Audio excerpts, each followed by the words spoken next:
ये रेखाएं सब बताती हैं, लिखा किस्मत का मिटता नहीं मिटाने से। किस्मत में सब लिखा है। आपके कितने बेटा हैं, कितने होंगे, कितने नहीं होंगे, बेटियां, बेटा, आपका कितना सुख है, कितना दुख है, कौन सी पत्नी मिलेगी, किस क्वालिटी की पत्नी मिलेगी, किस क्वालिटी का पति मिलेगा, ब्रांडेड मिलेगा कि चाइना मॉडल मिलेगा, सब लिखा है। बेटा किस क्वालिटी का होगा, अच्छा होगा, बुरा होगा, लायक होगा, नालायक होगा, बेटी कैसी, सब कुछ किस्मत का खेल है। किस्मत कैसे बनती है? लोग कहते हैं ना मेरी किस्मत में तो ऐसी था, मेरे भाग्य में तो ऐसे ही था। अच्छा ये बताओ, भाग्य में ऐसे ही था या ऐसे ही थी, ये भाग्य आया कहाँ से? आपसे सवाल कर रहा हूं, बताओ। क्यों मैया, ये भाग्य कहाँ से आता है?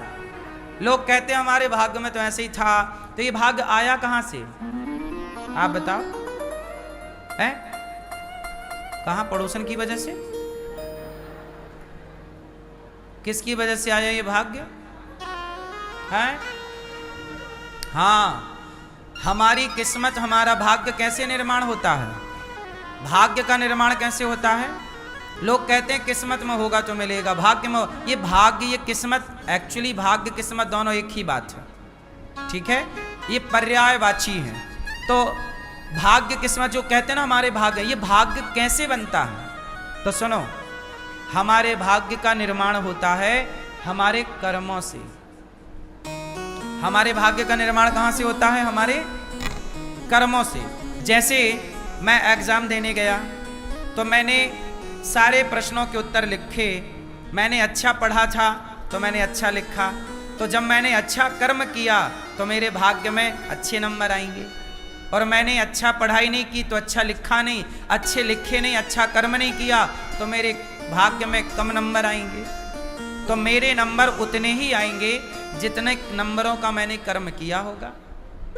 तो कर्म किया था तब तो नंबर आए। मैं पढ़ता ही नहीं, मैं एग्जाम देता ही नहीं, तो मेरे 90 नंबर आते, 100 नंबर आते, 50 नंबर आते? बोलो। किसी के नंबर ज्यादा आए, किसी के नंबर कम। कहां से आए? आपने जैसा कर्म किया था, जैसी पढ़ाई की थी, जैसा नॉलेज पाया था, जैसा कर्म किया, वैसे नंबर आपके मिल। नंबर मीन्स भाग्य। आपने अच्छा कर्म किया तो आपका भाग्य अच्छा है, आपने बुरा कर्म किया, भाग्य बुरा है। आपने किसी को मारा, किसी को सताया, किसी को रुलाया, किसी को तंग किया, तो आपके भाग्य में वही तंग, वही परेशानी आपके भाग्य में आ जाएगी। बोलो हाँ। जो आपने दिया है वही ना वापस आएगा। इसलिए मैं आम लगाऊंगा तो फसल आम की आएगी, कांटे लगाऊंगा, बबूल लगाऊंगा तो फसल बबूल की, कांटों की आएगी। पेड़ बोए बबूल का तो आम कहां से आए? तो हमारे कर्म से ही हमारे भाग्य का निर्माण होता है। और जितना अच्छा कर्म होता है उतना अच्छा भाग्य होता है। हमने अच्छा कर्म किया होगा कभी तो हमारे भाग्य में 307 वृद्ध माताएं भगवान ने दे रखी हैं, माताओं का आशीर्वाद है। हमने कर्म किया होगा अच्छा कभी, जिसके कारण भगवान ने वृंदावन धाम में बिठा रखा है। अच्छे कर्म ना करते तो कैसे भगवान ये सेवा का अवसर देते? तो अच्छे कर्म आपने किए थे तो आज मिला। अब आज जो करोगे वो आने वाले भविष्य में मिलेगा। जो कल किया वो आज पाया, जो आज करेंगे वो। हमने जो पिछले जन्म में किया होगा, बचपन में किया होगा, वो हमें आज मिल रहा है। अब हम अच्छा आज करेंगे तो हमारा कल भी अच्छा होगा। अब हम आज अच्छा तो आज हमारा है, पर हम आज अभिमान करने लग जाएं, गलत काम करने लग जाएं, तो फिर हमारा आने वाला टाइम बिगड़ जाएगा। बात समझ में आई कि नहीं? इसलिए सदा अच्छा करते रहोगे तो सदा अच्छा होगा।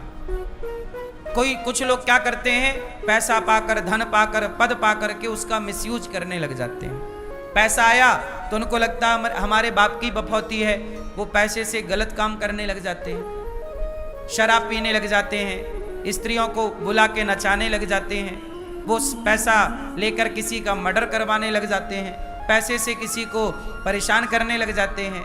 इससे क्या होगा, तुम्हारा भाग्य ही डाउन हो रहा है, किसी का कुछ ना बिगड़ेगा।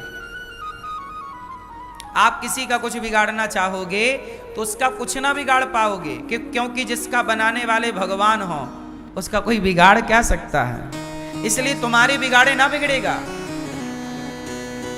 तुम सोचो कि हम किसी का कुछ बिगाड़ दें तो याद रखिएगा तुम्हारे बिगाड़े कुछ ना बिगड़ेगा। बोलो। रावण ने सीता मैया को चुराया। रावण को लगा कि मैं राम का बिगाड़ दूंगा, राम का सुख चैन बिगाड़ दूंगा, छीन लूंगा राम से, राम के होंठों की मुस्कान छीन लूंगा, राम की पत्नी ही चुरा लूंगा। रावण ने सोचा था कि मैं राम की मुस्कान छीन लूंगा, राम का सुख चैन छीन लूंगा। लो भैया, चला था राम का सुख चैन छीनने, खुद का सर्वनाश हो गया। हुआ। दुर्योधन चला था द्रौपदी को निर्वस्त्र करने, आज मैं तुझे सभा में निर्वस्त्र करूंगा, कपड़े उतारूंगा तेरे। चला था दूसरों का बिगाड़ने, पर क्या हुआ, खुद का सर्वनाश हो गया। किसी के बिगाड़े कुछ नहीं बिगड़ता, जब बनाने वाला भगवान हो तो बिगाड़े कौन। और तुम बिगाड़ने चलोगे किसी का तो सर्वनाश करके ही लौटोगे अपना। इसलिए किसी का बिगाड़ने ना चलो। चले थे रावण महाराज बिगाड़ने, क्या हुआ, देर हुई। देर लगती है थोड़ा, god mills grind slow but sure. ईश्वर के घर थोड़ा सी देर है, लेकिन ये मत सोच लेना कि देर ही है। देर है पर अंधेर। इसलिए किसी का कुछ बिगाड़ना मत। आप बिगाड़ तो ना पाओगे किसी का, तुमसे बिगड़ेगा नहीं। हां, तुम्हारे कारण, रावण के कारण राम थोड़े परेशान हुए, क्योंकि वो परेशानी राम के भाग्य में लिखी थी। मेरे भाग्य में थोड़ी परेशानी होगी तो आप थोड़ा मेरा बिगाड़ोगे तो मैं थोड़ा परेशान हो सकता हूं, क्योंकि वो परेशानी ऑलरेडी मुझे भोगनी थी तो तुम्हारे द्वारा मिल गई, लेकिन तुम कर ना पाओगे कुछ। पर तुम किसी की परेशानी का कारण और बन गए।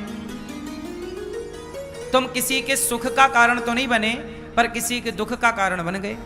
और जब आप किसी के दुख का कारण बनते हैं तो फिर आप भी रोने के लिए तैयार रहिएगा।